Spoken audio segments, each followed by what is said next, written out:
आप सभी को नमस्कार। उत्तराखंड राज्य विशेष की इस कक्षा में आपका स्वागत है। और उत्तराखंड के एग्ज़ाम को ध्यान में रखते हुए हम उत्तराखंड राज्य विशेष से संबंधित तो जानकारी आप तक पहुंचा ही रहे हैं, साथ ही साथ जो अन्य विषय हैं जैसे इतिहास का विषय है, भूगोल का विषय है, उससे संबंधित जो महत्वपूर्ण जानकारियाँ हैं वो भी आप तक पहुँचाने का प्रयास किया जा रहा है। और चार्ट के माध्यम से, डायग्राम के माध्यम से आपको इतिहास का अध्ययन कराया जा रहा है। और इस क्रम में अभी तक हमने बहुत ही महत्वपूर्ण जानकारियां देखी हैं। क्या देखा था हमने? कांग्रेस से संबंधित, भारतीय राष्ट्रीय कांग्रेस से संबंधित आयोजन हमने चार्ट के माध्यम से, फ्लो चार्ट के माध्यम से देखा था। तो आज एक बार फिर से हम प्राचीन भारत की शुरुआत कर रहे हैं और प्राचीन भारत और मध्यकालीन भारत, इन दोनों के इतिहास को हम मुख्य रूप से चार्ट के माध्यम से देखेंगे, डायग्राम के माध्यम से हम देखने वाले हैं। तो सबसे पहले आज की चर्चा को प्रारंभ करते हैं और आज की जो चर्चा है इसकी शुरुआत होगी प्राचीन भारत से, प्राचीन भारत के इतिहास से शुरुआत होगी। और इसमें हम प्राचीन भारत के इतिहास में प्रयास करेंगे कि आज सिंधु घाटी सभ्यता तक का संपूर्ण अध्ययन कर सकें। तो क्विक रिवीजन के तौर पर इसको आप देख सकते हैं, ठीक है। साथ ही साथ आपको कुछ चीजें यदि लगे तो उनको नोट भी कर सकते हैं, ठीक है। चलिए, मैं प्रयास करूंगा कि चीजें कक्षा में ही याद हो जाए, क्योंकि आप सब पढ़े होंगे लगभग, तो चीजें कक्षा में ही याद हो जाएंगी, ये प्रयास हमारा रहेगा। सबसे पहली बात है प्रागैतिहासिक काल। यहाँ पे बात हो रही है प्रागैतिहासिक काल, ठीक है। अब प्रागैतिहासिक काल की यदि हम बात करें तो उसके बाद क्या आता है? उसके बाद आता है आद्य ऐतिहासिक काल और उसके बाद क्या आता है? ऐतिहासिक काल। तो इनका काल क्रम हो गया कि सबसे पहले प्रागैतिहासिक काल, फिर आद्य ऐतिहासिक काल और सबसे लास्ट में आता है आपका ऐतिहासिक काल। अब इसमें यदि हम देखें तो प्रागैतिहासिक काल क्यों कहा जाता है, किन चीजों के आधार पर कहा जाता है, आपको बताना है। देखो, सबसे पहली बात, प्रागैतिहासिक काल में क्या है? लिखित साक्ष्यों का अभाव देखने को मिलता है, केवल पुरातात्विक साक्ष्य उपलब्ध है। मतलब प्रागैतिहासिक काल की जब आप बात करते हो तो आपको लिखित साक्ष्य देखने को नहीं मिलते हैं, लिखित साक्ष्यों का पूरा अभाव होता है और यहाँ पे केवल पुरातात्विक साक्ष्य ही उपलब्ध हैं। और इसीलिए इसको बोलते हैं हम पाषाणकालीन सभ्यता। इसको बोला जाता है पाषाणकालीन सभ्यता। और पाषाणकालीन सभ्यता में लिखित साक्ष्य कोई भी उपलब्ध नहीं है और केवल पुरातात्विक साक्ष्य यहाँ पर आपको देखने को मिलते हैं। इसके बाद जो दूसरा आपका आता है आद्य ऐतिहासिक काल, इसमें आप देखोगे कि लिखित साक्ष्य तो उपलब्ध हैं लेकिन ये अपठित है। मतलब जो लिखित साक्ष्य उपलब्ध हैं वो पढ़े नहीं जा सके हैं और पुरातात्विक साक्ष्यों पर यहाँ पर निर्भरता पूर्ण रूप से देखी जा सकती है। जिस प्रकार से प्रागैतिहासिक काल में आपको देखने को मिला कि पुरातात्विक साक्ष्य उपलब्ध हैं, उसी प्रकार से आद्य ऐतिहासिक काल का जब हम अध्ययन करते हैं वहां पर भी जो है पुरातात्विक साक्ष्यों पर ही निर्भरता होती है। लेकिन यहाँ पे कुछ साक्ष्य उपलब्ध हैं, कुछ लिखित साक्ष्य भी इस समय के उपलब्ध हैं, लेकिन अभी उस लिपि को, उस साक्ष्य को पढ़ा नहीं जा चुका है। लेकिन प्रागैतिहासिक काल में हमने क्या देखा कि लिखित साक्ष्यों का अभाव है। अब यदि हम अंतर देखें कि प्रागैतिहासिक काल और आद्य ऐतिहासिक काल में अंतर क्या है, तो आप देखोगे कि एक जगह प्रागैतिहासिक काल में क्या है कि कोई भी लिखित साक्ष्य उपलब्ध ही नहीं है और आद्य ऐतिहासिक काल में क्या है कि लिखित साक्ष्य उपलब्ध हैं लेकिन उनको पढ़ा नहीं जा सका है। और इस समय की प्रमुख सभ्यता यदि हम देखें तो सिंधु घाटी सभ्यता आप देखते हो, तो आद्य ऐतिहासिक काल में सिंधु घाटी सभ्यता आती है। अब यदि आपसे प्रश्न पूछ लिया जाए सिंधु घाटी सभ्यता किस प्रकार की सभ्यता है, ऐतिहासिक सभ्यता, आद्य ऐतिहासिक सभ्यता या प्रागैतिहासिक सभ्यता, तो आपको बताना है सिंधु घाटी सभ्यता जो है वो आद्य ऐतिहासिक सभ्यता है, आद्य ऐतिहासिक काल से संबंधित है। इसके बाद तीसरा आता है ऐतिहासिक काल। अब इसमें आप देखोगे कि लिखित साक्ष्यों की प्रचुरता है और वो पढ़े जा चुके हैं। मतलब जब आप ऐतिहासिक काल में पहुंचते हैं, मतलब 6ठी शताब्दी ईसा पूर्व से जो समय काल प्रारंभ होता है इतिहास में, यहाँ से लिखित साक्ष्य भी उपलब्ध है भरपूर मात्रा में और ये जो है पढ़े भी जा चुके हैं, पढ़ने योग्य हैं। इसके साथ साथ यहाँ पे पुरातात्विक साक्ष्य भी आपको उपलब्ध देखने को मिलते हैं। मतलब यहाँ पर पुरातात्विक साक्ष्य भी उपलब्ध हैं, यह भी आपको पता होना चाहिए, इतनी जानकारी आपको होनी चाहिए। तो अभी तक जितना हमने देखा, इसमें हमने देखा कि प्रागैतिहासिक काल में पाषाणकालीन सभ्यता थी जिसके लिखित साक्ष्य पाए ही नहीं गए और पुरातात्विक साक्ष्य उपलब्ध हैं, उसी के आधार पे हम इनका वर्गीकरण करते हैं। दूसरा हमने देखा आद्य ऐतिहासिक काल, और आद्य ऐतिहासिक काल में देखा कि लिखित साक्ष्य तो उपलब्ध हैं लेकिन उनको पढ़ा नहीं जा सका है, और मुख्य रूप से इसका अध्ययन करने के लिए हम पुरातात्विक साक्ष्यों पर ही निर्भर हैं, और इसमें सिंधु घाटी सभ्यता आपकी देखने को मिलती है। तीसरा हमने देखा कि ऐतिहासिक काल, इसमें हमने देखा कि लिखित साक्ष्यों की प्रचुरता है और पुरातात्विक साक्ष्य भी उपलब्ध हैं। लगभग 6ठी शताब्दी ईसा पूर्व से ये प्रारंभ होता है। इतनी जानकारी हमने कर लिया। इसके बाद आगे बढ़ते हैं और आगे कुछ महत्वपूर्ण जानकारियां हम देखते हैं। अब एक ही वर्गीकरण, जैसे हमने अभी देखा प्रागैतिहासिक काल, अब प्रागैतिहासिक काल के बारे में हम अध्ययन करने वाले हैं कि प्रागैतिहासिक काल जो हमारा पाषाण काल है उसको हम कितने भागों में बांटते हैं। तो आप जानते हो जो आपका पाषाण काल है उसको 3 भागों में बांटा जाता है। कौन कौन से भागों में? पूरा पाषाण काल, मध्य पाषाण काल और नवपाषाण काल। पाषाण काल को 3 भागों में बांटते हैं। कौन कौन? पूरा पाषाण काल, मध्य पाषाण काल और नवपाषाण काल, इन 3 भागों में बांटते हैं। तो सबसे पहले हम पाषाण काल का अध्ययन करेंगे, और पाषाण काल में ये जो तीनों विभाजन है इनको हम देखने वाले हैं एक एक करके, कि पूरा पाषाण काल, मध्य पाषाण काल और नवपाषाण काल के विभाजन को देखने वाले हैं। लेकिन उससे पहले हमें यह जानना जरूरी है कि ये जो विभाजन किया गया है पाषाण काल में भी, जो 3 विभाजन किया गया है, इसका आधार क्या है। तो आपको बता दें कि इसमें जो आधार है वो है उपकरणों की विभिन्नता। मतलब इन तीनों समयों में जो उपकरण पाए गए वो एक दूसरे से भिन्न थे, और उपकरणों में भिन्नता के आधार पे हम पाषाण काल को 3 भागों में विभाजित करते हैं। अब आइए एक एक करके देख लेते हैं। सबसे पहले हम देखेंगे पूरा पाषाण काल। पूरा पाषाण काल में यदि हम देखें तो मानव जो था वो शिकारी एवं खाद्य संग्राहक के रूप में जीवन व्यतीत करता था। पशुपालन, कृषि एवं अग्नि के ज्ञान का यहाँ पर अभाव था। याद रखिएगा, पूरा पाषाण काल में पशुपालन, कृषि और अग्नि के ज्ञान का अभाव था। पता होना चाहिए, प्रयास करिए कि इसी कक्षा में चीजें रट जाएं, आपको दोबारा रिवीजन ना करना पड़े। दूसरा इसमें देखें यदि पूरा पाषाण काल में, तो इस काल से संबंध प्रथम जो हस्त कुठार पाई गई थी वो 1863 में पाई गई थी। कहाँ पे पाई गई थी? ये पल्लवरम मद्रास में पाई गई थी। मतलब कहने का है कि पूरा पाषाण काल से संबंधित जो प्रथम हस्त कुठार पाई गई थी वो 1863 ईस्वी में पल्लवरम मद्रास में पाई गई थी, और इसको प्राप्त करने वाले व्यक्ति थे रॉबर्ट ब्रूस। ठीक है, कौन से व्यक्ति थे? रॉबर्ट ब्रूस, ये आपको पता होना चाहिए। अब बात हो गई पूरा पाषाण काल की। ठीक है, अब आपको बता दें कि पूरा पाषाण काल को भी 3 भागों में बांटा गया है। पूरा पाषाण काल को जो 3 भागों में बांटा गया है वो उपकरणों की विभिन्नता के आधार पर बांटा गया। मतलब सबसे पहले आपने देखा कि पाषाण काल को 3 भागों में वर्गीकृत किया गया, जिनमें पूरा पाषाण काल, मध्य पाषाण काल, नवपाषाण काल आया। अब पूरा पाषाण काल से संबंधित जो महत्वपूर्ण फैक्ट थे उनको हमने देखा कि इस समय मानव शिकारी एवं खाद्य संग्राहक के रूप में रहता था, और पशुपालन, कृषि और अग्नि के ज्ञान का अभाव था। साथ ही साथ पहली हस्त कुठार मद्रास में पल्लवरम नामक स्थान पर रॉबर्ट ब्रूस के द्वारा पाई गई थी। इतना देखा।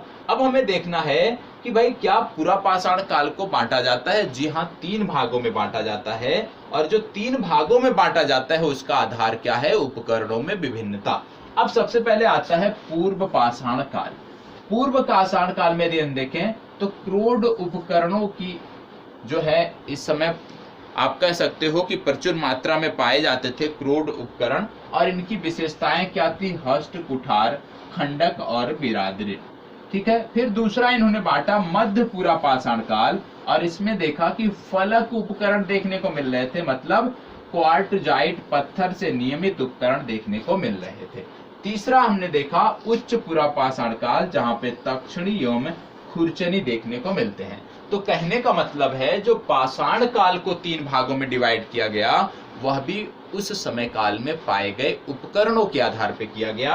जहां पूर्व पाषाण काल में हमने देखा कि हस्त कुठार, खंडक और बिदारणी का प्रयोग किया जाता था, वहीं मध्य पुरा पाषाण काल में हमने देखा कि फलक उपकरणों का प्रयोग किया जाने लगा। और जब उच्च पुरा पाषाण काल में हम गए तो हमने देखा तक्षणी और खुरचनी का प्रयोग किया जाने लगा।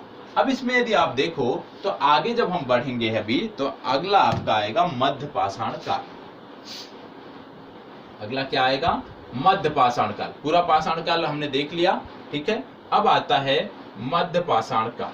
मध्य पाषाण काल में यदि हम देखें तो मानव शिकारी तथा खाद्य संग्राहक के रूप में कार्य करने लगा था। मानव शिकारी तथा खाद्य संग्राहक के रूप में कार्य करने लगा था। और इसके साक्ष्य से संबंधित स्थल कहाँ पे हैं? जैसे पशुपालन का जो साक्ष्य मिलता है मध्य पाषाण काल में, वो मिलता है आदमगढ़ मध्य प्रदेश से और बागौर राजस्थान से। मतलब मध्य पाषाण काल में मानव शिकारी के रूप में कार्य करने लगा था, खाद्य संग्राहक के रूप में कार्य करने लगा था। और इसका साक्ष्य हमें आदमगढ़ मध्य प्रदेश से और बागौर राजस्थान से हमें पशुपालन का साक्ष्य मिलता है। और दूसरा हमें पता चला कि यहाँ पे जो अब उपकरण थे वो अस्थि निर्मित उपकरण, मतलब हड्डियों से निर्मित उपकरण देखने को मिलते हैं। और ये उपकरण कहाँ पे मिले हैं हमें? सराय नाहरराय और महदया, ठीक है। तो सराय नाहरराय और महदहा में ये उपकरण आपको देखने को मिलते हैं कि ये अस्थि निर्मित उपकरण थे। और अभी आपने देखा कि जैसे कि आपका पूरा पाषाण काल है उसको बांटा गया था 3 भागों में, अभी आपने देखा कि उपकरणों के आधार पर बांटा गया था, उसी प्रकार से पाषाण काल को भी उपकरणों के आधार पर ही 3 भागों में बांटा गया है, ठीक है। अब यहाँ पे कौन से उपकरण मिल रहे हैं मध्य पाषाण काल में? अस्थि निर्मित उपकरण आपको देखने को मिल रहे हैं। हमने स्थल देख लिए कि कौन कौन से महत्वपूर्ण हैं। आगे बढ़ते हैं और अब आते हैं नवपाषाण काल। ये बहुत ही महत्वपूर्ण काल है, ये आपको पता होना चाहिए। बहुत ही महत्वपूर्ण काल आपको देखने को मिलता है, ठीक है। तो इसके बारे में जो साक्ष्य हैं आप चाहें तो नोट कर सकते हैं। जैसे सबसे पहले आपने देखा कि खाद्यान्नों का सर्वप्रथम उत्पादन, आग का प्रयोग इस काल की महत्वपूर्ण उपलब्धि है। मतलब नवपाषाण काल में ही खाद्यान्नों का सर्वप्रथम उत्पादन हुआ, आग का प्रयोग सर्वप्रथम इसी समय काल में आपको देखने को मिलता है। स्थल यहाँ पे कौन से थे? प्राप्त स्थल यदि हम देखें तो सबसे पहले आपको देखने को मिलता है लहुरा देव, ठीक है। लहुरा देव देखने को मिलता है। लहुरा देव यहाँ पे पूरा नहीं लिखा गया है, लहुरा देव। और लहुरा देव से चावल का प्राचीनतम साक्ष्य देखने को मिलता है। लहुरा देव से क्या देखने को मिलता है? चावल का प्राचीनतम साक्ष्य। मेहरगढ़ स्थान आता है, यहाँ से गेहूं का प्राचीनतम साक्ष्य देखने को मिलता है। और गुफकराल स्थान आता है, जहाँ से कृषि एवं पशुपालन का साक्ष्य मिलता है। तो ये 3 स्थान पता होना चाहिए। लहुरा देव, चावल का प्राचीनतम साक्ष्य मिला है, मेहरगढ़ गेहूं का प्राचीनतम साक्ष्य मिला है, और गुफकराल यहाँ से कृषि एवं पशुपालन का प्राचीनतम साक्ष्य देखने को मिलता है। इसके बाद आता है बुर्जहोम। बुर्जहोम स्थल है, नवपाषाण काल का स्थल है। यहाँ से क्या मिला है? मानव कंकाल तथा कुत्ते का कंकाल मिला है और गर्त आवास मिला है। इसके बाद राख का टीला है। राख का टीला जो है ये कहाँ से मिला है ये भी आपको पता होना चाहिए। तो राख के टीले मिले हैं सगन कल्लू, पिकलीहल और उतनूर। तो ये आपको पता होना चाहिए कि उतनूर, पिकलीहल और सगन कल्लू से क्या मिला है? राख के टीले मिले हैं। ये आपको पता होना चाहिए। बात किसकी हो रही है? नवपाषाण काल की बात हो रही है। तो हमने देखा कि पाषाण काल को 3 भागों में बांटा गया है, पूरा पाषाण काल, मध्य पाषाण काल और नवपाषाण को। विभाजन का आधार क्या है? विभाजन का आधार है उस समय विशेष में उपकरणों का प्रयोग। और इसी विभाजन को आधार मानते हुए पूरा पाषाण काल को भी 3 भागों में बांटा गया, जहां पर जो उस समय के उपकरण थे उनको आधार माना गया। अब आगे बढ़ते हैं और देखते हैं अगला क्या टॉपिक है। इतनी जानकारी उम्मीद करता हूं कि बेसिक जानकारी जो थी वो यहां से क्लियर हो गई, ठीक है। अब कुछ स्थल हैं जो आपको पता होना चाहिए और परीक्षा में पूछे जाते हैं, तो उन स्थलों के बारे में हम बात करने वाले हैं। सबसे पहले आपको देखने को मिलेगा दमदमा। दमदमा जो स्थल है, यहां से देखने को मिलता है एक ही कब्र में 3 मानव कंकाल। दमदमा स्थल से क्या मिला? एक ही कब्र में 3 मानव कंकाल। फिर आता है आदमगढ़। आदमगढ़ से क्या मिलता है? आदमगढ़ से आपका मिलता है मध्य पाषाण काल के अंतिम चरण में पशुपालन। मध्य पाषाण काल के अंतिम चरण में पशुपालन का साक्ष्य मिला था। कहां से? आदमगढ़ से। फिर बात आता है मेहरगढ़, जो पाकिस्तान में पड़ता है आधुनिक। यहाँ पे यदि हम देखें तो प्राचीनतम अस्थायी जीवन का प्रमाण मिलता है। याद रखिएगा, प्राचीनतम अस्थायी जीवन का प्रमाण कहां से मिला है? मेहरगढ़ से मिला है। पाषाण संस्कृति से लेकर सिंधु घाटी सभ्यता तक के अवशेष जो है यहाँ से पाए गए। मतलब मेहरगढ़ ऐसा स्थल है जहां से पाषाण संस्कृति से लेकर सिंधु घाटी सभ्यता तक के अवशेष आपको देखने को मिलते हैं। हथनौरा स्थान पड़ता है। हथनौरा में भारत में मानव का सर्वप्रथम साक्ष्य देखने को मिलता है। कहाँ पड़ता है? होशंगाबाद, नर्मदापुरम, मध्य प्रदेश में पड़ता है। तो ये आपको पता होना चाहिए, हथनौरा, मेहरगढ़, आदमगढ़, दमदमा कि यहाँ से क्या मिला है, इतनी जानकारी हमें होनी चाहिए। अब इसके बाद और तथ्य आते हैं, जैसे बुर्ज होम की खोज। तो आप जानते हो कि जो बुर्ज होम की जो खोज थी वो की गई थी डी टेरायोम पीटरसन द्वारा। फिर मध्य पाषाण काल की यदि हम बात करते हैं तो भारत में अस्थि पंजर का सर्वप्रथम जो साक्ष्य मिलता है वो मध्य पाषाण काल से मिलता है। इसके साथ साथ भीमबेटका की बात आप अक्सर सुनते होंगे। भीमबेटका जो है ये प्रागैतिहासिक चित्रकला से संबंधित है, ये भी आपको पता होना चाहिए। ठीक है, अब महत्वपूर्ण कुछ और स्थल है, उनके बारे में पता होना चाहिए। जैसे हड्डी निर्मित मातृ देवी की प्रतिमा कहां से प्राप्त हुई है? हड्डी निर्मित मातृ देवी की प्रतिमा कहां से प्राप्त हुई है? तो ये प्राप्त हुई है लोहदा नाले से। कहां से प्राप्त हुई है? ये प्राप्त हुई है लोहदा नाले से। लोहदा नाला, ठीक है। तो हड्डी निर्मित मातृ देवी की जो प्रतिमा थी वो लोहदा नाला क्षेत्र बेलन घाटी से प्राप्त हुई है। फिर इसके बाद पूछा जाता है आपसे कि बृहद पाषाण स्मारक की पहचान किससे की गई है?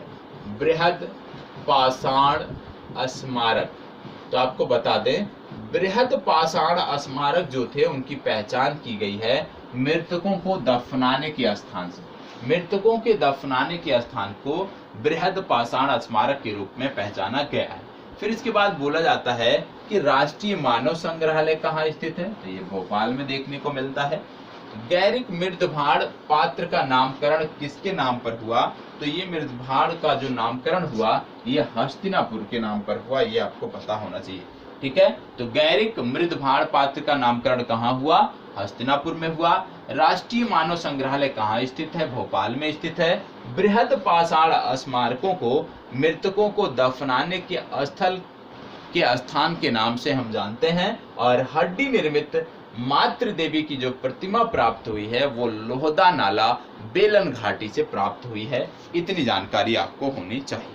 ठीक है, अब आइए देख लेते हैं भारतीय पुरातात्विक से संबंधित कुछ महत्वपूर्ण तथ्यों के बारे में। चलें, अब इनके तथ्यों को गौर करिएगा, याद करिए, यहाँ रटने का प्रयास मत करिए, सिर्फ समझने का। 1861 ईस्वी में क्या हुआ? 1861 ईस्वी में भारतीय पुरातत्व के जनक अलेक्जेंडर कनिंघम भारत में सर्वप्रथम पुरातात्विक सर्वेक्षण नियुक्त किए गए। तो ये याद रहना चाहिए कि भारतीय पुरातत्व के जनक अलेक्जेंडर कनिंघम को भारत में सर्वप्रथम पुरातात्विक सर्वेक्षण नियुक्त किया गया, पुरातात्विक सर्वेक्षक नियुक्त किया गया, ये आपको पता होना चाहिए। 1863 ईस्वी में क्या हुआ? भारत में पाषाण कालीन सभ्यता का अनुसंधान प्रारंभ हुआ। तो 1863 से भारत में पाषाण कालीन सभ्यता का अनुसंधान प्रारंभ हुआ, ये पता होना चाहिए। 1871 की बात करें तो पुरातत्व सर्वेक्षण सरकार के एक विभाग के रूप में गठित हुआ। पुरातत्व सर्वेक्षण सरकार के एक विभाग के रूप में गठित हुआ। वर्ष 1901 की बात करें यदि हम, तो लॉर्ड कर्जन के समय पुरातत्व सर्वेक्षण विभाग को केंद्रीकृत कर भारतीय पुरातत्व सर्वेक्षक का नाम दिया गया। मतलब लॉर्ड कर्जन, याद रखिएगा, लॉर्ड कर्जन के समय क्या किया गया? पुरातत्व सर्वेक्षण विभाग को केंद्रीकृत कर भारतीय पुरातत्व सर्वेक्षण नाम दिया गया। तो पूछा जा सकता है कि भारतीय पुरातत्व सर्वेक्षण नाम किसके समय काल में दिया गया? तो लॉर्ड कर्जन के समय काल में दिया गया। इससे पहले क्या नाम हुआ करता था? पुरातत्व सर्वेक्षण विभाग, और इसका नाम बदलकर भारतीय पुरातत्व सर्वेक्षण नाम दिया गया। ये आपको पता होना चाहिए, ठीक है। और इसी समय एक व्यक्ति थे जॉन मार्शल, जॉन मार्शल, इनका भी नाम याद रखना है। इसी समय एक व्यक्ति थे जॉन मार्शल, जिनको इसका महानिर्देशक बनाया गया। तो याद रखिएगा, भारतीय पुरातत्व सर्वेक्षण के पहले महानिर्देशक कौन है? जॉन मार्शल इसके पहले महानिर्देशक हैं। इतनी बेसिक जानकारी आपको पता होनी चाहिए, ठीक है। चलिए बढ़ते हैं आगे और आगे बात करते हैं। आप जानते होंगे कि मध्य पाषाण काल में मानव पेट भरने के लिए मछली का भी शिकार करते थे। मध्य पाषाण काल के विशिष्ट औजार सूक्ष्म पाषाण औजार थे, ठीक है। यही चीज अभी हमने देखा है कि किस प्रकार से वर्गीकरण होता है। प्रागैतिहासिक काल, आद्र ऐतिहासिक काल और ऐतिहासिक काल, ये वर्गीकरण हमने देख लिया। और वर्गीकरण का आधार भी हमने देख लिया कि लिखित साक्ष्यों की उपलब्धता या अनुपलब्धता, साथ ही साथ औजारों के आधार पे, उस समय विशेष के औजारों के आधार पे इसका वर्गीकरण किया जाता है। अब इसमें इनसे संबंधित अन्य कई महत्वपूर्ण तथ्य हैं जो आपको पता होना चाहिए। जैसे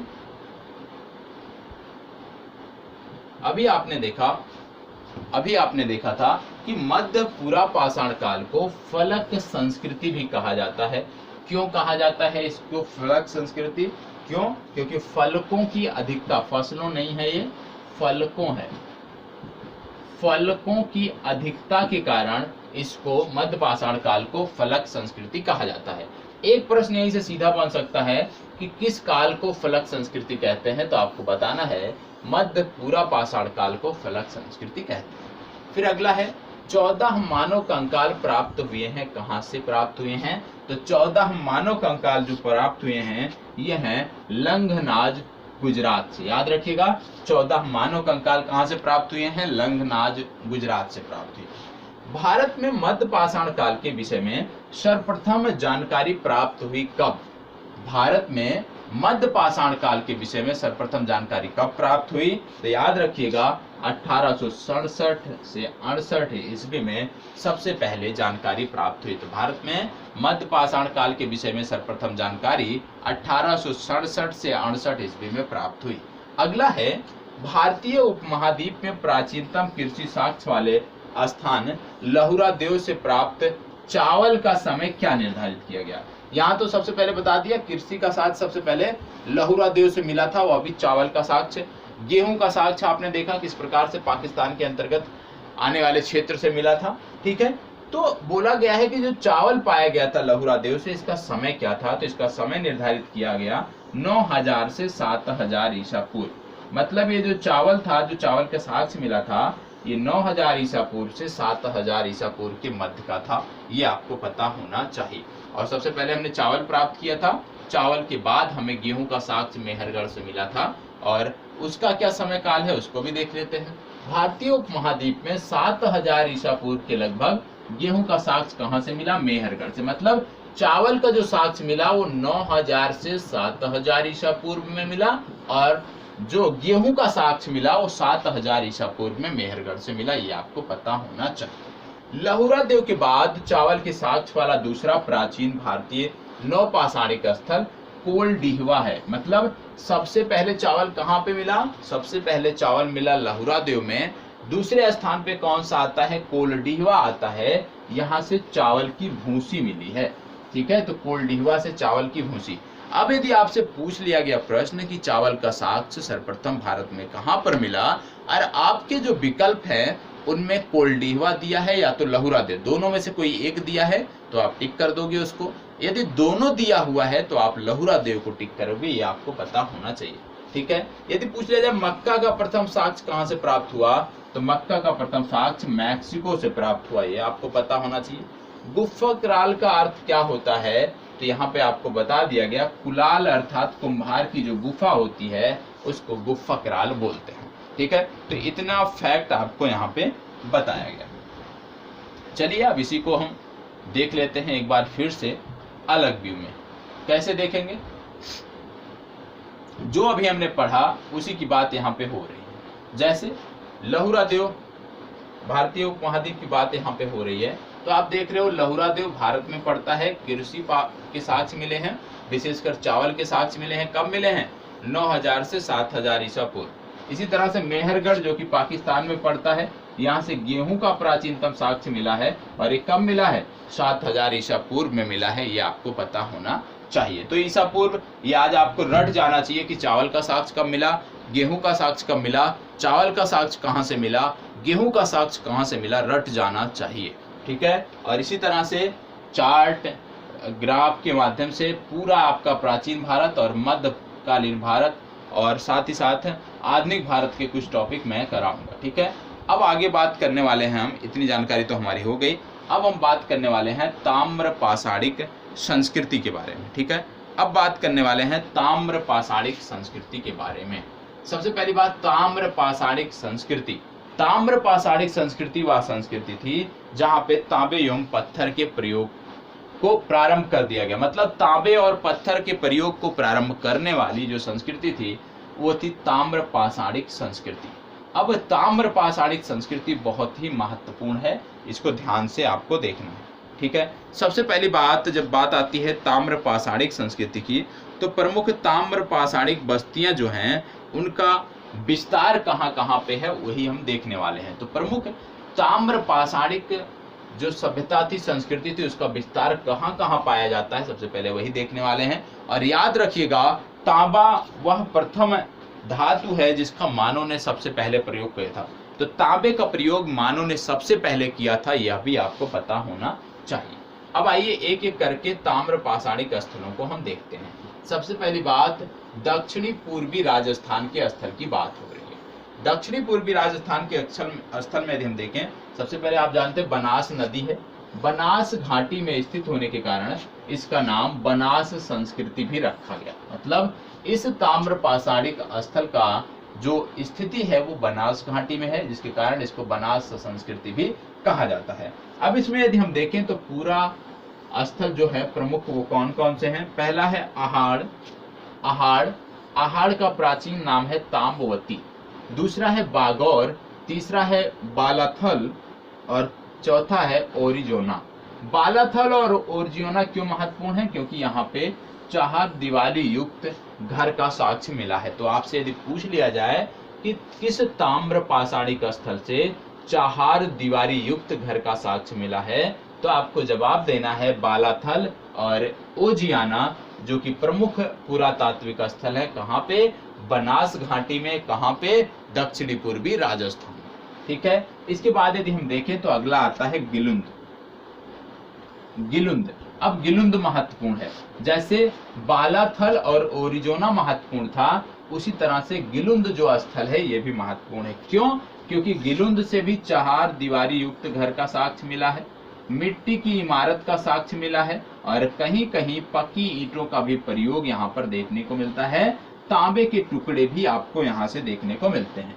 तो जो दक्षिणी पूर्वी राजस्थान है, ताम्र पाषाणिक स्थल इनके जो हैं, उनमें सबसे पहले आपको बालाथल याद रखना है और ओजियाना याद रखना है। बालाथल और ओजियाना इसलिए याद रखना है क्योंकि चार दीवारी युक्त घर का साक्ष्य यहाँ से मिला है।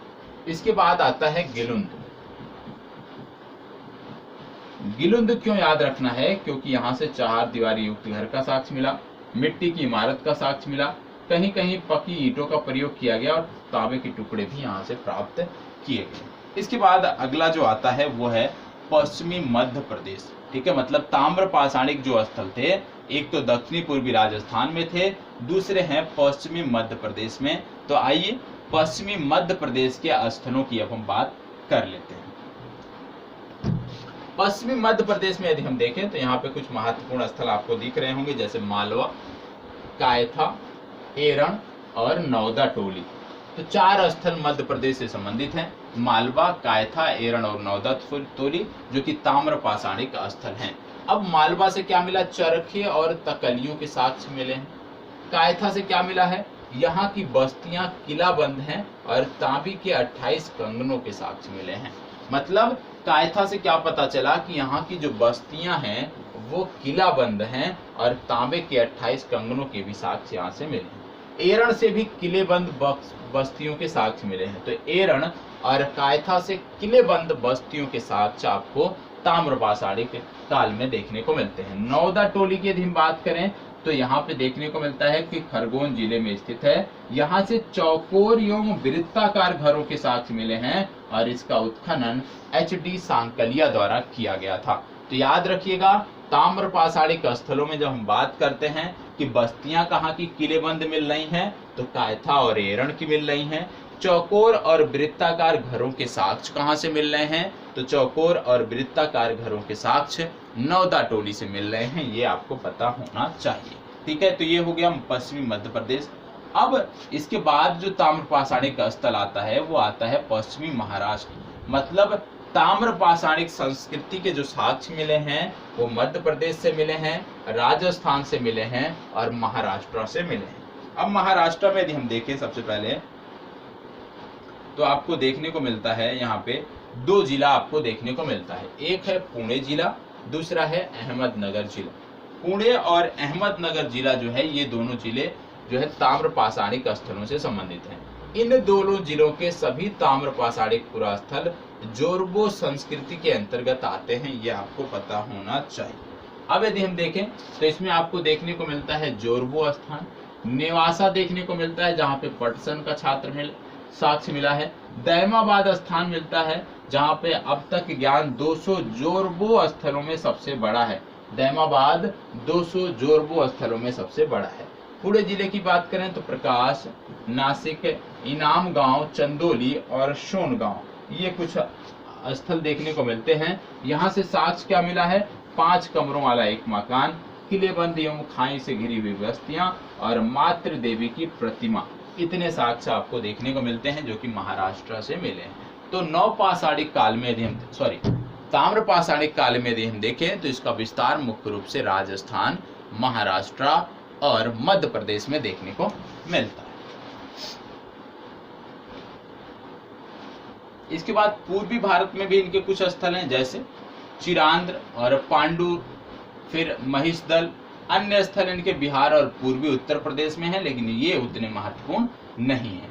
तो कभी भी यदि आपसे लिखने को आ जाए ताम्र पाषाणिक स्थल के बारे में, तो ताम्र पाषाणिक स्थल की जब आप शुरुआत करोगे तो वहां पे 3 प्रमुख राज्यों को बताना है, राजस्थान, महाराष्ट्र और मध्य प्रदेश। और इन तीनों राज्यों के स्थलों के बारे में आपको जानकारी होनी चाहिए। अगला, भारतीय उपमहाद्वीप में अब यहाँ पे आपको देखने को मिल रहा है ताम्र पाषाणिक स्थल आपके समाप्त हुए। सैंधो सभ्यता एवं संस्कृति की बात अब यहाँ पे हो रही है। सिंधु घाटी सभ्यता और उससे जुड़ी हुई संस्कृति की बात यहाँ पे हो रही है। ठीक है, तो इस प्रकार से हमारा बहुत अच्छे से त्वरित रिवीजन होगा और परीक्षा के समय में यदि हम देखें तो बहुत आसानी से हम चीजें क्लियर कर सकते हैं। ठीक है, अब जैसे आप जानते हो कि जब बात हो रही है सैंधो सभ्यता और उसकी संस्कृति की, तो सिंधु सभ्यता इसमें आती है। ठीक है, क्योंकि आप जानते हो कि सैंधो सभ्यता या जो आपकी संस्कृति है, सैंधो सभ्यता या संस्कृति को 3 भागों में मुख्यतः बांटा जाता है। 3 भाग कौन कौन से हैं? पहला है सिंधु सभ्यता, दूसरा है सिंधु घाटी की सभ्यता और तीसरा है हड़प्पा सभ्यता। तो आपको पता होना चाहिए कि सैंधो सभ्यता एवं संस्कृति जो है उसको साधारणतः 3 नामों से प्रयोग किया जाता है। 3 नाम कौन कौन से हैं? बांटने का मतलब था कि 3 अलग अलग नाम हैं। 3 नाम कौन कौन से हैं? पहला है सिंधु सभ्यता, दूसरा है सिंधु घाटी सभ्यता और तीसरा है हड़प्पा। तीनों एक ही हैं लेकिन नाम अलग अलग प्रयोग किए जाते हैं। ठीक है, तो 3 अलग अलग नामों से हम इस सैंधो सभ्यता को जानते हैं। अब इसमें से कुछ कथन हैं जो पूछी जाती हैं, जैसे पिगमट महोदय एक हुआ करते थे, पिगमट महोदय, और इनके द्वारा बोला गया था, पिगमट के द्वारा, कि हड़प्पा एवं मोहनजोदाड़ो एक विस्तृत साम्राज्य की जुड़वा राजधानियां हैं। तो यदि आपसे कभी पूछ लिया जाए कि यह कथन किसका है कि हड़प्पा एवं मोहनजोदाड़ो एक विस्तृत साम्राज्य की जुड़वा राजधानियां हैं, तो आपको याद करना है पिगमट महोदय को। जॉन मार्शल ने क्या कहा? जॉन मार्शल ने कहा कि सर्वप्रथम इस सभ्यता को सिंधु घाटी सभ्यता जो नाम दिया गया वो किसने दिया? John Marshall. तो यदि आपसे पूछ लिया जाए कि सैंधो सभ्यता या सिंधु सभ्यता को नामकरण किसने किया, नाम किसने दिया, तो आपको बताना है कि इसका नामकरण किया जॉन मार्शल ने। ठीक है, इसका जो समय काल माना जाता है, सर्वाधिक मान्य जो समय काल है वो माना जाता है 2300 ईसा पूर्व से 1700 ईसा पूर्व। 2300 ईसा पूर्व से 1700 ईसा पूर्व इसकी सर्वाधिक मान्य तिथि है और ये आपको पता होना चाहिए। ठीक है, कहीं कहीं यदि हम देखें तो आपको देखने को मिलता है 2300 से 1900 ईसा पूर्व, लेकिन जो सबसे मान्य तिथि है, सर्वाधिक जो मान्य तिथि है वो 2300 से 1700 के बीच मानी जाती है। और इसका जो चरमोत्कर्ष था, मतलब ये सभ्यता जो अपने आप कह सकते हो सबसे उच्च स्तर पर जब थी, तो वो थी 2300 से 1900 ईस्वी के बीच। तो 2300 से 1900 ईस्वी के बीच यह जो सभ्यता थी ये अपने चरमोत्कर्ष पर थी, लेकिन इसकी जो समय अवधि मानी जाती है वो 2300 से 1700 ईसा पूर्व मानी जाती है। ठीक है, सैंधो सभ्यता जो थी ये मेसोपोटामिया तथा मिस्र के सभ्यताओं की समकालीन थी, ये आपको पता होना चाहिए। अब बात आती है इसके विस्तार की बात। तो सैंधो सभ्यता का जो विस्तार देखने को मिलता है ये कहाँ देखने को मिलता है, भारत में यदि इसके विस्तार की बात करें तो पंजाब, गुजरात, राजस्थान, हरियाणा, पश्चिमी उत्तर प्रदेश, जम्मू कश्मीर और पश्चिमी महाराष्ट्र यहाँ पर देखने को मिलता है।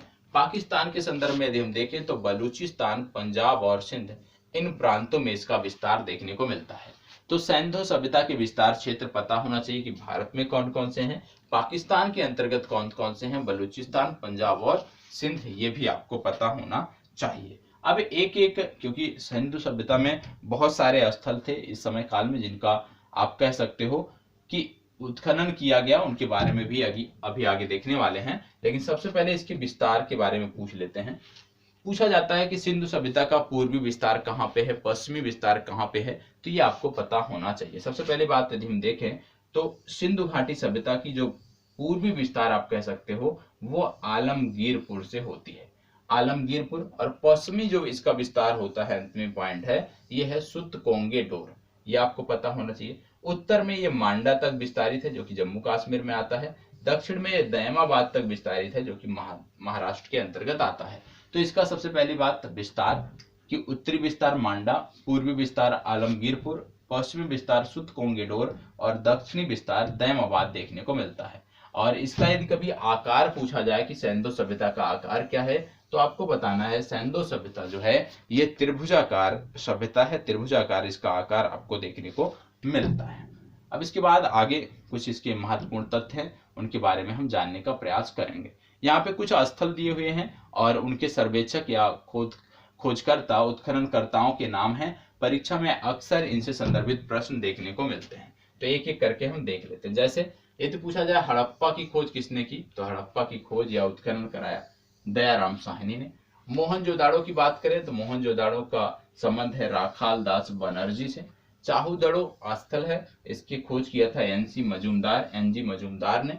लोथल स्थल है, भोगवा नदी के किनारे है, यस आर राव ने इसकी खोज किया था। और कालीबंगा बहुत ही महत्वपूर्ण क्षेत्र है, इसकी खोज किया था अमलानंद ने। लेकिन आपको हड़प्पा और मोहनजोदाड़ो ये दो आपको याद रखने हैं कि हड़प्पा या सिंधु घाटी सभ्यता की खोज दयाराम साहनी ने किया और मोहनजोदाड़ो की खोज राखाल दास बनर्जी ने किया। ये दोनों महत्वपूर्ण है, ये दोनों आपको याद रहने चाहिए, इनको आपको नहीं भूलना है। इसी में कुछ चीजें आगे भी हैं, जैसे इसके बाद कालीबंगा के बाद बनावली है, आर.एस. बिष्ट ने इसका उत्खनन कराया था, ये आपको पता होना चाहिए। धौलावीरा जो चर्चा में है इस समय भी, जेपी जोशी ने यहाँ पे उत्खनन किया था, ये आपको पता होना चाहिए। रोपण बीबी लाल ने इसका उत्खनन किया था और सुतकोंगेडोर आर.एल. ने इसका उत्खनन किया था, ये आपको पता होना चाहिए। आर.एल. स्टाइन इनका पूरा नाम था, आर.एल. स्टाइन, इन्होंने सुतकोंगेडोर का जो है उत्खनन कराया था। तो यहाँ पे कुछ प्रमुख व्यक्ति हैं, उनके नाम भी आपको पता होना चाहिए। अक्सर परीक्षाओं में नाम से संदर्भित प्रश्न पूछे जाते हैं, तो प्लीज इसको नोट्स आप अच्छे से तैयार कर लीजिएगा। अब बात आती है हड़प्पा का जो स्थल था, यहाँ से क्या क्या चीजें हमें मिली। तो सबसे पहले बात कर लें कि हड़प्पा से क्या क्या चीजें मिली, तो आइए देख लेते हैं हड़प्पा से क्या क्या हमें प्राप्त हुआ है जो हमें याद रखनी है। ठीक है, हमेशा याद रखनी, क्योंकि यहाँ बहुत सारी चीजें मिली हैं, लेकिन जो बहुत महत्वपूर्ण है उसकी यहाँ पे बात हो रही। जैसे शंख का बना बैल यहाँ से प्राप्त हुआ। शंख के बने बैल के साथ उर्वरता की देवी का चित्र मिला है।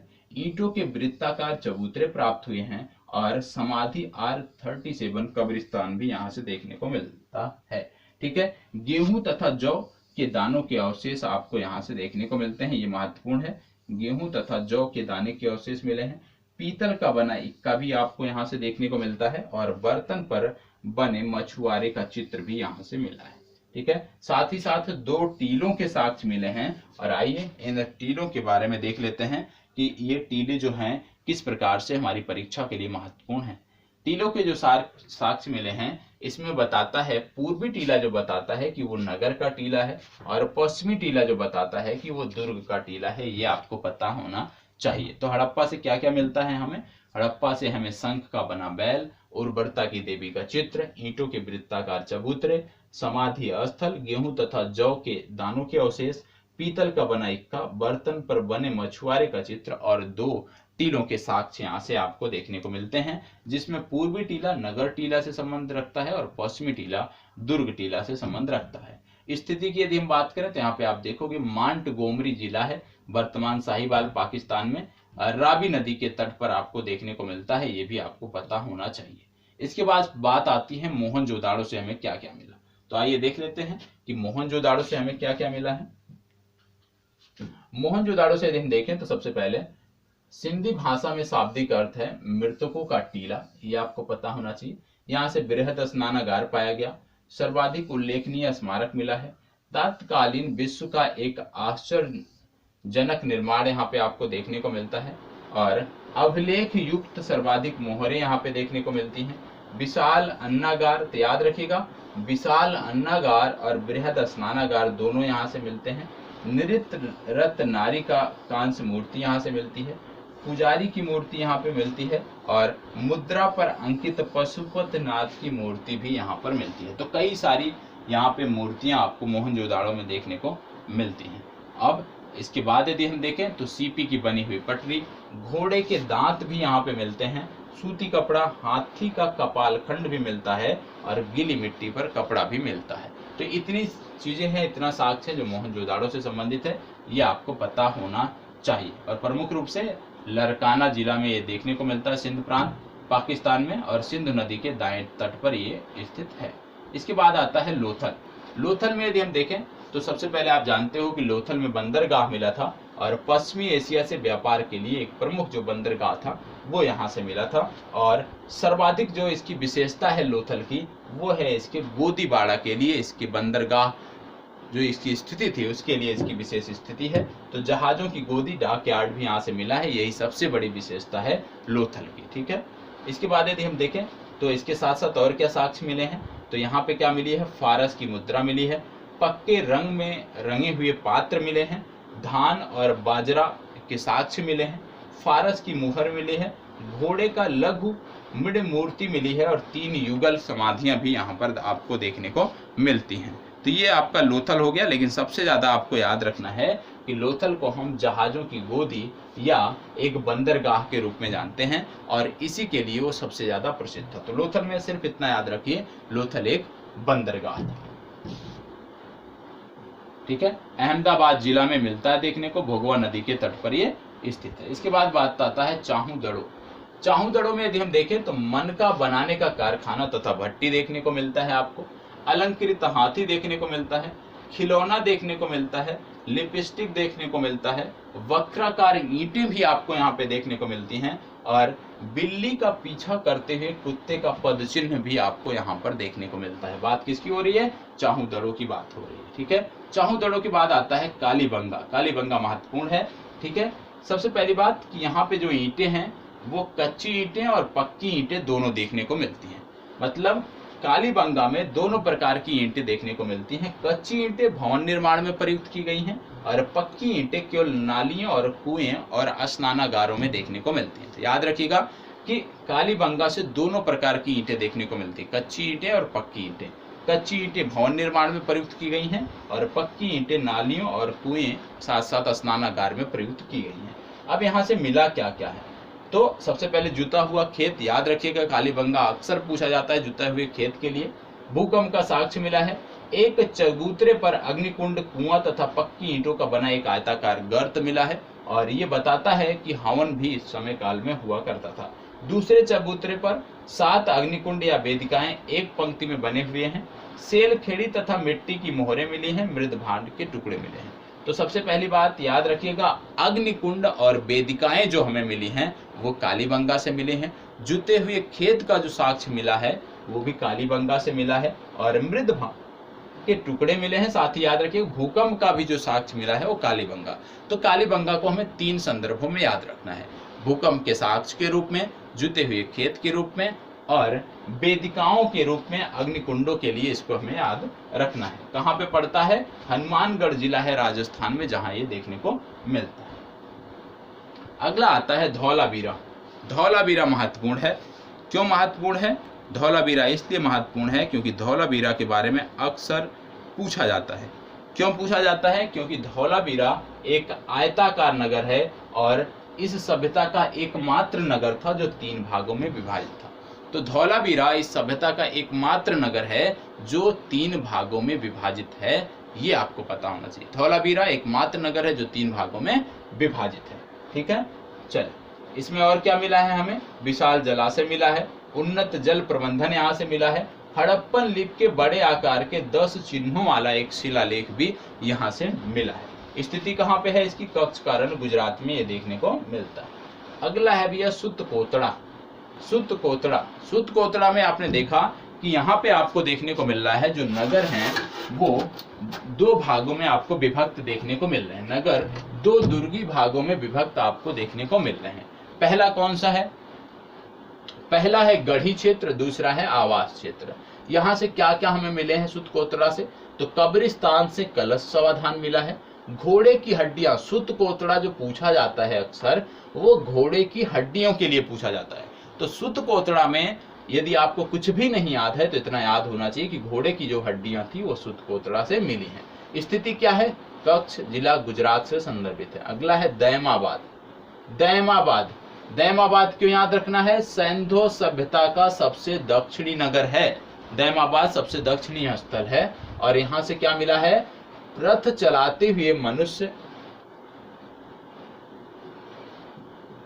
यहाँ से मिला है रथ चलाते हुए मनुष्य, सांड, गैंडे की आकृतियां, सैंधो लिपि की एक मोहर, मृदभांड, तस्तरी और प्याले। और इसकी स्थिति कहाँ है? अहमदनगर जिला है महाराष्ट्र का, जहां से ये स्थित है, जहां इसकी स्थिति आपको देखने को मिलती है। तो दैमाबाद ये आपका पता हो गया। इसमें सबसे ज्यादा याद क्या रखना है कि सैंधो सभ्यता का ये सबसे दक्षिणी नगर है, ये आपको याद रखना है। सैंधो सभ्यता का सबसे दक्षिणी नगर है, ये आपको याद रखना है। ठीक है, इसके बाद यदि हम देखें अगला आता है बनावली। बनावली याद रखना है।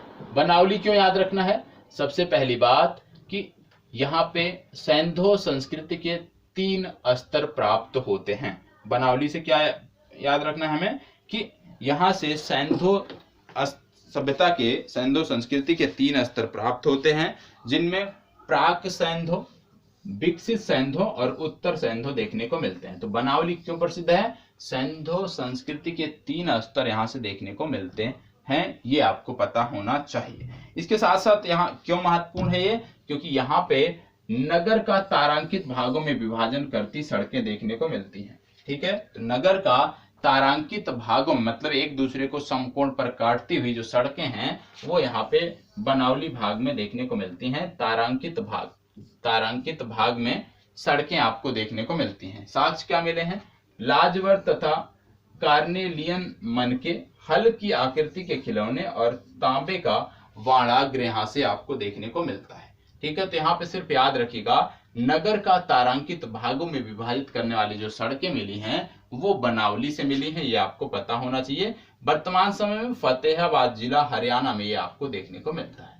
अगला आ गया आपका रोपण। रोपण क्यों याद रखना है? 1 मिनट।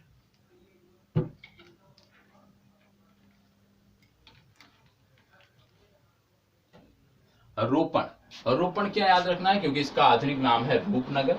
यहाँ से क्या मिला है? सेल खड़ी की मुहर, चर्ट के बटखरे, तांबे के वाणाग्र तथा कुल्हाड़ी, मृदभांड छुरा, मनुष्य के साथ पालतू कुत्ते के दफनाए जाने का साक्ष्य। ये सबसे महत्वपूर्ण है, ये याद रखिएगा कि मनुष्य के साथ पालतू कुत्ते के दफनाए जाने का साक्ष्य कहाँ से मिला है?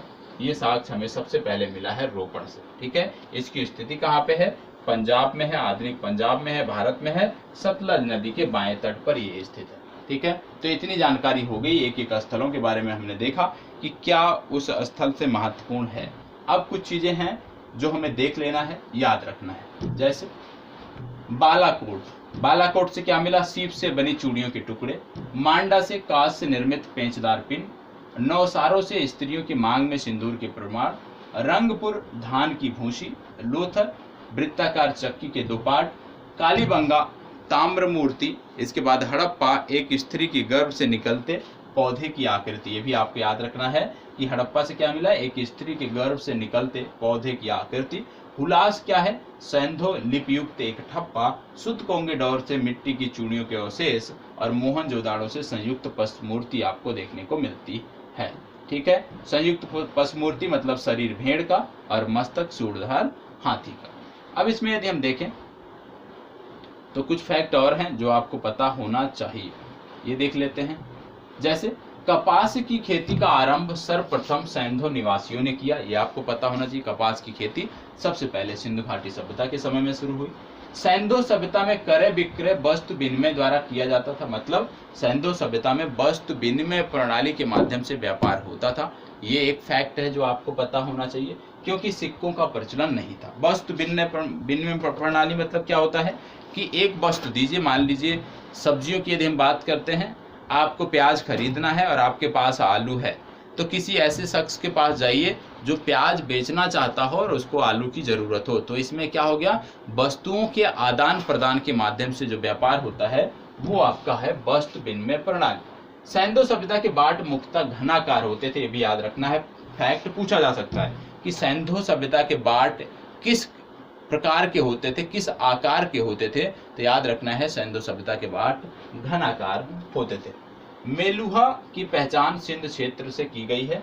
धातु मूर्तियां लुप्त मोम या मधुशिष्ट विधि से बनाई जाती थी।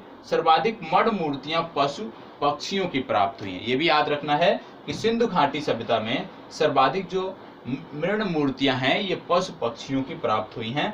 सर्वाधिक मोहरें सेल खड़ी की बनी हुई हैं, ये भी आपको पता होना चाहिए। और सिंधु घाटी की मोहरों पर सर्वाधिक अंकन एक श्रृंगी बैल का तथा उसके बाद कुबर वाले बैल का देखने को मिलता है। तो याद रखिएगा, सर्वाधिक अंकन इस काल की मोहरों पर एक श्रृंगी बैल तथा कुबर वाले बैल का देखने को मिलता है। और इस काल में प्रमुख खेल क्या था? पासा इस काल में प्रमुख खेल था, ये आपको पता होना चाहिए। ठीक है, अब मोहनजोदाड़ो से जो मोहर प्राप्त हुई उसके बाद बात कर लेते हैं। मोहनजोदाड़ो से प्राप्त योगी पशुपति शिव की मोहर प्राप्त हुई, जिनमें बाएं में गैंडा तथा भैंसा बना हुआ था, नीचे 2 हिरण बने हुए थे और दाएं बाघ और हाथी। तो पूछा जा सकता है कि इनमें से कौन सा, प्रश्न देके कि इनमें से कौन सा जानवर है जो मोहनजोदाड़ो से प्राप्त योगी पशुपति शिव की मोहर पर जिसका अंकन नहीं है। तो याद रखिएगा किन किन चीजों का अंकन है? भैंसा, गैंडा, 2 हिरण, बाघ और हाथी। मतलब बाघ, हाथी, हिरण, गैंडा और भैंसे का जो अंकन है ये आपको देखने को मिलता है पशुपति की मोहर पर, शिव की मोहर पर, जो मोहनजोदाड़ो से प्राप्त हुई है। तो आज के लिए जो चर्चा थी हमारी वो यहीं पर समाप्त होती है। उम्मीद करता हूं कि इस प्रकार से आपको कम समय में, जैसे कि लगभग 1 घंटे में आपका अच्छे तरीके से, विधिवत तरीके से आपका प्राचीन काल से लेकर, प्राचीन काल में यदि हम देखें तो पूरा पाषाण काल से लेकर मध्य पाषाण काल, नव पाषाण काल का हमने अध्ययन किया। साथ ही साथ यदि दूसरे शब्दों में कहें तो आद्र ऐतिहासिक काल तक का हमने अध्ययन कर लिया है। अब आद्र ऐतिहासिक काल के बाद हम आगे बढ़ेंगे और इसके बाद हम देखेंगे वैदिक सभ्यता के बारे में, और वैदिक सभ्यता के बाद फिर उसके बाद का जो क्रम है उसको हम देखने का प्रयास अगली कक्षाओं में करेंगे। तो आज की जो चर्चा है उसको यहीं पे समाप्त करते हैं। यदि अच्छा लगता है तो प्लीज़ लाइक करें, जिससे इस सीरीज को कंटिन्यू रखा जाए, इस सीरीज को अनवरत प्रारंभ किया जाए, अनवरत ये सीरीज चलती रहे और इससे प्राचीन भारत, मध्यकालीन भारत, साथ ही साथ आधुनिक भारत के कुछ प्रमुख अध्यायों को भी हम कवर करने का प्रयास करेंगे। धन्यवाद।